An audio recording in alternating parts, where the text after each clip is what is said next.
Bir insan bir il boyunca yemək yemədən necə sağ qala bilər? Bu qeyri-mümkün görünür. Amma Şotlandiyalı Angus Barbieri 382 gün boyunca heç bir bərk qida qəbul etmədən yaşadı.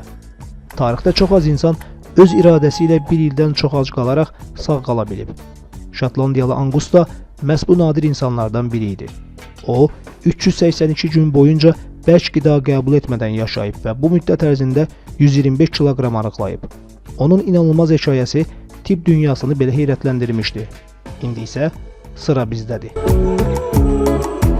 Angus Barbieri 1939-cu ildə Şotlandiyada anadan olub. O, gənc yaşlarından artıq çəki problemi ilə mübarizə aparırdı. 1965-ci ildə 27 yaşında olarkən 207 kiloqram çəkisi vardı və artıq biylənmədən əziyyət çəkirdi. Çəki problemi onun sağlamlığına və gündəlik həyatına ciddi təsir edirdi. Buna görə də həkimlərin nəzarəti altında uzun müddətli aclıq rejiminə keçməyə qərar verdi. Adi insan qida qəbul etmədən bir neçə həftə ərzində həyatda qala bilər.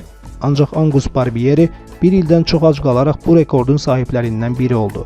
Onun aclıq prosesi belə idarə olunurdu. Həkimlər onun sağlamlığını müntəzəm nəzarətdə saxlayırdı.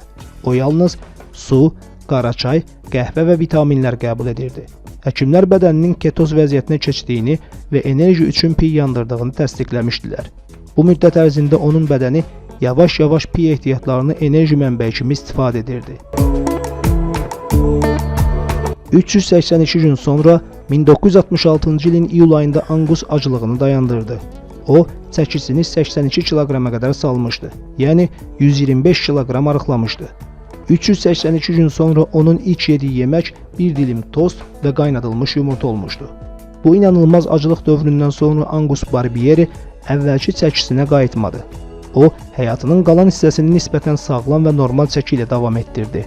Uzun illər ərzində öz pəhrizinə diqqət yetirdi və həddindən artıq çəki yığmadı. Angus 1990-cı ildə 51 yaşında vəfat etdi. Həkimlər Angus Barbierinin hekayəsini tibbi möcüzə adlandırırlar. Onun qeyri-adi acılığı tibbi araşdırmalara yeni baxış gətirdi və orqanizmin uzun müddətli acılığa necə dözümlü ola biləcəyini göstərdi. Ancaq müasir tibb mütəxəssisləri bu cür uzun müddət qida qəbul etmədən yaşamağı çox riskli və təhlükəli hesab edirlər. Angus Barbierinin 382 günlük aclıq hekayəsi insan bədəninin dözümlülüyünü sübut edən ən maraqlı hadisələrdən biridir. Ancaq bu cür ekstremal arıqlama üsulu müasir dövrdə heç bir halda tövsiyə olunmur. Çünki ciddi sağlamlıq problemlərinə səbəb ola bilər. Dəyərli izləyicilərim, bəs siz neçə müddət ac qala bilərsiniz? Fikirlərinizi şərhlərdə bizimlə paylaşmağı unutmayın.